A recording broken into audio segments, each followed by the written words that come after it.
pay tribute to friends and colleagues who will be leaving the Senate at the start of this new Congress. I consider Lamar Alexander, who spoke yesterday, to be a friend and a mentor. He's an institution around here. He's what I would consider an old-school senator in the best way. He not only takes the time to learn the issues, but he also understands how to explain the importance of the policies that we work on up here to the people back home. By embodying the principles of collegiality and bipartisanship, he's accomplished a lot for the people of Tennessee and all Americans. In the Senate, you need 59 other senators to say that's a good idea and to get anything accomplished. And it's critical then to get to know your colleagues, learn about how to work with them constructively to get things done. Lamar Alexander is masterful at that. We've accomplished a lot under his leadership on a lot of important issues. In the interest of time, I'm just going to mention two recent examples where I worked with Lamar and watched him make a difference in the lives of all Americans. First, his 21st Century Cures Act that passed back in 2016. It provided needed authorization for investments in the National Institutes of Health and other research institutions to help create new breakthroughs in treatments and cures for cancer, Alzheimer's, other diseases, as well as advancements in developing medical treatments tailored to each person's individual genome. It was groundbreaking work, but it probably got less noticed, but also authorized an unprecedented amount of funding in the state opioid response grants to combat opioid epidemics that have hit almost all of our states. Certainly it's hit Ohio and Tennessee hard. This has served as an absolute essential complement to what's called the Comprehensive Addiction and Recovery Act, which we had passed earlier that year. Without the 21st Century Cures Act, we would not have made the progress we've achieved in the past few years in turning the tide in this deadly disease, and I've seen it firsthand in my state and around the country. We also could not have accomplished the landmark Restore Our Parks Act without his help. This bill, now law, will help rebuild our national park infrastructure by helping address that backlog, $12 billion now, in maintenance projects. Over 100,000 jobs will be created in the next 5 years through this legislation. Lamar didn't care about getting the credit for this historic bill, by the way, probably the most important bill for conserving lands in 50 years. He just wanted to get it done. And I saw that as he worked tirelessly, both in public and behind the scenes, to ensure we got across the finish line. Jane and I have cherished our time together with you and Honey, Lamar, and we hope those will continue. But here in the Senate, we'll miss your experience, your wisdom, your spirit of bipartisanship, and your perseverance and determination to advance our country's priorities and get things done. Another colleague who has focused on results is Senator Mike Enzi, a true son of Wyoming, who has represented his home state with class in this chamber for nearly a quarter of a century. Mike is someone I've gotten to know and respect over the past decade as we've served together here in the Senate. In his time here on the Hill, Mike has accomplished a lot for Wyoming. As chair of the HELP Committee, he helped lead the way on crucial pension reforms, complicated stuff, but really important, promoted greater access to education and affordable health care, and pushed for improvements to workplace safety, always willing to reach across the aisle. Over the past 3 Congresses, he's embraced his past life as an accountant and used his position as chair of the Senate Budget Committee to push for smarter spending here in Washington. That's a perspective we'll really miss in this time of exploding deficits. I have to say I'm a bit envious of Mike's post-Senate career plans. Yes, he tells me he's going back to Wyoming to spend time with Diana and his wonderful family and spend more time on the rivers of Wyoming with his fly rod. Mike, I hope sometime soon I'll be able to come out to Gillette to join you and Diana so you can show me your favorite fishing spots. Congratulations on a well-deserved retirement. We're saying goodbye to another giant of the Senate this year when Senator Pat Roberts leaves us. I saw Senator Roberts on the floor here a moment ago. I see him now. I view Pat Roberts as the Matt Dillon of the United States Senate. Matt Dillon, for those of you who know who he was a resident of Dodge City, just like Pat. And like Marshall Dillon and the Marine he is proud to be, Pat knows how to lay down the law. But he does it with humor and smiles and a wink. And he does it in a way with that dry Kansas sense of humor that it's very effective. And by the way, he's always looking for Miss Kitty. He's used that combination of toughness and hard work and humor to accomplish a lot here in Congress. Pat's focus has always been on the people of Kansas. And he's done a lot for the people of Kansas, but his work went far beyond Kansas. It turns out he's the only person in America to have chaired the Agriculture Committee, both in the House and in the Senate.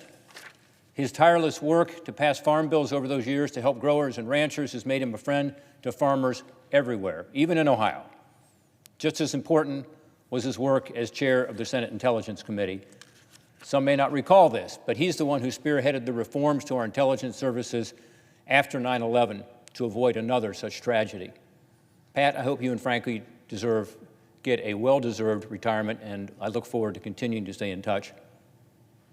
We are also going to be losing a relatively young and energetic member of our caucus here, who is also an accomplished bipartisan legislator, when Cory Gardner leaves next year.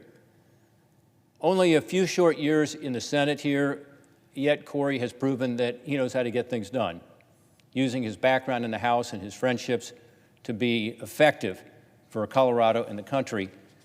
He's a smart guy. We've worked together on a lot of critical issues to address some of the biggest issues facing our country. Like almost all Coloradans, he loves the outdoors. And his work for conservation in the outdoors is something that I've had an opportunity to work with him on, including the historic Great American Outdoors Act, which was signed into law recently by the President.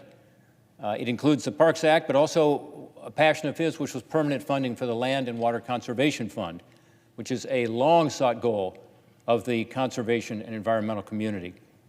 Frankly, it could not have been done without Cory's involvement, period. Cory, we're going to miss your sunny disposition. He may be the most optimistic member of the United States Senate, always got a smile on his face, even when things seem bad. He manages to figure out a way for them to look good. And I'll miss working with you on some of these important projects. Wish you the very best as you start the next stage of your career.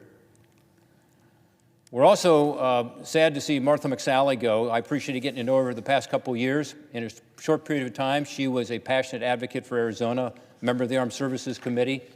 She used her own trailblazing path as the first female fighter pilot to fly in combat to advocate for our men and women in uniform. We worked together on bipartisan legislation as an example to end cosmetics animal testing. She was involved in a lot of different issues. We want to thank you for all you've done in the chamber and look forward to stay in touch.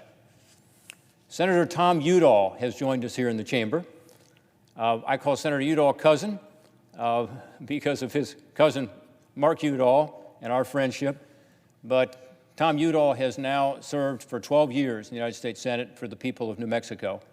I've gotten to know him over that time through our work together on a number of different legislative projects, most around conservation and the environment.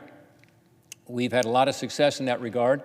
We have been co-chairs of what's called the International Conservation Caucus together. There's legislation called the Tropical Forest Conservation Act, which we've been able to work together on to get reauthorized. This has been incredibly important legislation. Probably the number 3 or 4 source of CO2 emissions in the world is the burning of forests.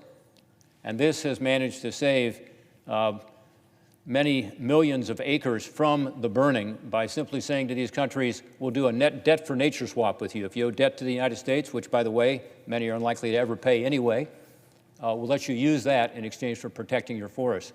And it has been remarkably successful at a time when we seem to have a lot of partisanship and fights around here about global warming and climate change. This is one area where we've been able to find common ground, and that's because Tom has been willing to step up and be a great partner in that. He's also helped me pass legislation that requires that the U.S. Postal Service use its inventory of the Saving Vanishing Species stamps to help protect the rich wildlife and natural resources that we have and protect endangered species. This results in $5-6 million a year going for that effort, and unfortunately, we've had to convince the Postal Service to continue allowing that great source of funding to be there for our vanishing species. But again, Tom has been very helpful in that. Even in these past months, we haven't stopped on our work on environmental issues. Earlier this year, we introduced the Bipartisan Replant Act to help the U.S. Forest Service address the growing reforestation backlog across our country. This is supported by the Trump administration. It's also supported by Tom Udall, and therefore, we're hoping it can get done. He leaves the Senate with a legacy of tirelessly working to protect the natural beauty of his state and our country for future generations, and we wish him well in the future as he and Jill continue to work on those issues together. Finally, our colleague Doug Jones is going to be departing after serving the people of Alabama for the past couple years. I've gotten to know Doug through our bipartisan efforts, focusing on standing up to unfair trade practices. Our Trade Security Act to reform Section 232, I think, is the right approach to be sure we hold those accountable who are violating our trade laws, but also do it in a way that protects American jobs and strengthens our U.S. economy. I will miss Doug as a bipartisan partner in that effort, and I appreciate him working with us on those trade issues and other things. The Senate is a body really driven by personal relationships between 100 members. Senators Alexander, Enzi, Roberts, Gardner, McSally, Udall, and Jones have been key and valuable members of that 100-person group. And we're going to miss them. They've all served this body well as legislators and as people. They are high character. They are the kind of folks that you want to work with, and they have been effective because of that. They will be missed, and I wish them all well. Yield back my time.